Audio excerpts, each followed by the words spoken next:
Pagi teman-teman sekalian, masih kita akan membahas mengenai Michel Foucault. Michel Foucault sudah menjelaskan bahwa kekuasaan itu memproduksi pengetahuan. Pengetahuan ini selalu berbanding lurus atau menemani kekuasaan gitu kan.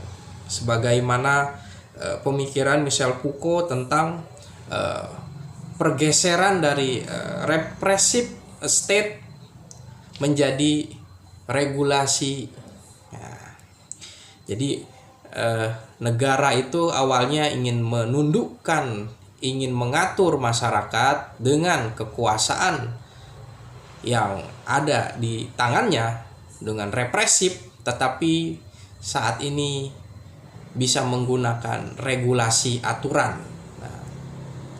Tentu saja regulasi aturan ini bisa mengontrol tubuh, atau disebut dengan panoptikon gitu kan, pengawasan gitu kan.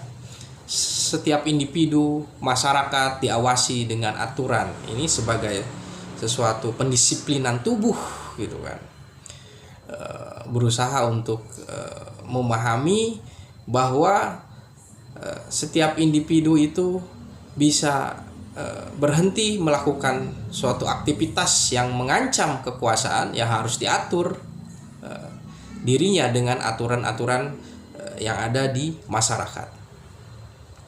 Dan ini disebut dengan biopower, kekuasaan atas tubuh. Kekuasaan atas tubuh ini bisa ada pada penguasa politik, bisa ada di rumah sakit, bisa ada di pendidikan, rumah pendidikan atau di sekolah ya. Jadi sekolah mendisiplinkan tubuh gitu kan. Kemudian rumah sakit ya mendisiplinkan tubuh gitu kan. Dirawat, diberikan klaim penyakit ini gitu kan. Tidak boleh melakukan aktivitas ini, tidak boleh makan ini. Itu tentu saja suatu pendisiplinan tubuh. Dan di sini sudah beroperasi kekuasaan gitu, kekuasaan yang tentu saja membuat seseorang yang menjadi objek dari kekuasaan itu harus taat, harus mengikuti, baik secara halus ataupun secara terpaksa gitu. Subjek atau diri merupakan identitas yang terbentuk dari suatu diskursus. Ini maksudnya adalah bahwa seseorang semakin membentuk kepribadiannya, membentuk kepercayaannya, ideologinya, itu ditentukan oleh bagaimana dia mengakses, bagaimana dia konsisten dengan pembicaraan mengenai pengetahuan gitu kan. Karena setiap orang memiliki komitmen kepercayaan terhadap suatu ideologi atau suatu ideologi atau jalan hidup, itu ditentukan oleh suatu pengetahuan. Dan pengetahuan ini didapat dari suatu dialog, dari suatu bacaan gitu kan. Nah, bisa saja seseorang memiliki nilai kebenaran berdasarkan suatu bacaan, maka setelah berganti referensi atau berganti bacaan, maka dia ganti lagi orientasi hidup.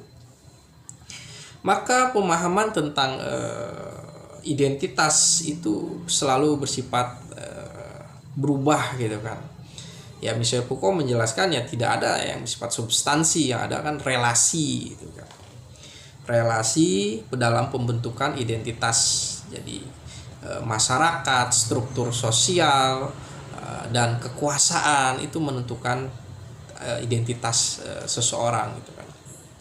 Kalau di Indonesia misalnya subjek terbentuk karena mengkonsumsi informasi politik atau mengamati peristiwa politik, maka dia akan membentuk identitas politiknya. Entah itu anak Abah, entah itu pendukung Jokowi atau pendukung Prabowo gitu. itu kan suatu bentuk identitas gitu kan. Identitas terbentuk ketika seseorang atau individu bergabung atau aktif di suatu pergerakan masyarakat atau pergerakan politik. Pengawasan akan selalu dilakukan oleh orang-orang atau para rezim penguasaan. Di sana karena kekuasaan memang harus mengkondisikan suatu peristiwa, bahkan memelihara keamanan atau stabilitas keamanan tersebut. Hal ini disebut dengan panoptikon. Pengawasan itu menjadi suatu cara untuk mempertahankan kekuasaan. Misalnya di zaman Orde Baru itu pengawasan dengan intelijen, dengan mata-matai, ini menjadi bagian untuk meminimalisir konflik gitu kan. Setiap ketegangan di dalam diskursus, setiap ada ketegangan di dalam ekspresi kebebasan itu diminimalisir untuk menguatkan kekuasaan. Jadi Michel Foucault mau menjelaskan bahwa kekuasaan dan pengetahuan tidak pernah bebas nilai. Nah, untuk mengukur atau memahami kenapa suatu wacana ini bisa bergulir gitu kan, ini pasti ada sebabnya gitu kan. Ada suatu motif dari suatu wacana bisa bergulir, misalnya tentang nikel, tentang tarif ekonomi dari Trump. Ini ada sesuatu yang pasti dipelihara gitu kan untuk mengalihkan isu atau untuk penguasaan gitu kan. Dan saat ini memang kapitalisme Amerika lewat pemerintahan Trump ini begitu otoriter, begitu ingin memperlihatkan keangkuhan global ya. Ini adalah bagian dari cara berkuasa gitu kan, pencitraan gitu kan, lewat wacana penguasaan tarif perdagangan gitu kan ini. Sehingga dunia sudah memiliki suatu cara pandang yang sangat jelas bahwa keterhubungan antara satu negara itu harus selalu dilakukan dengan prinsip saling menguntungkan gitu kan. Dan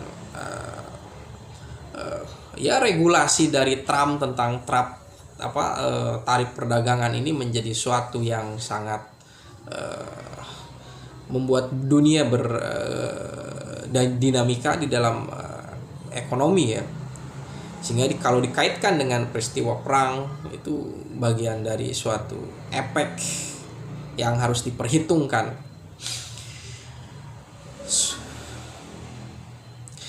Michel Foucault tentu saja ingin menjelaskan bahwa kekuasaan itu bisa datang dari mana saja, tidak hanya dari mereka yang menguasai atau memiliki kekuasaan politik seperti negara gitu kan.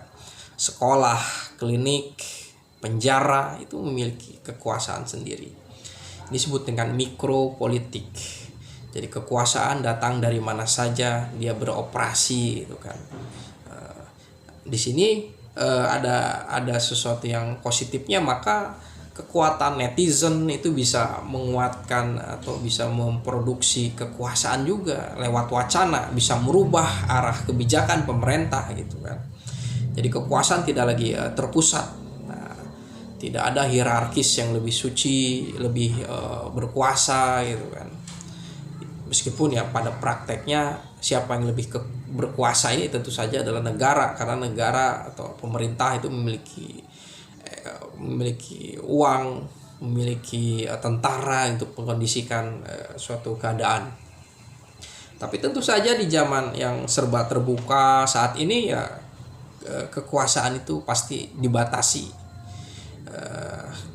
Masyarakat atau rakyat tentu saja memiliki kekuatan untuk menginterupsi suatu kekuasaan gitu kan. Nah, dari sini maka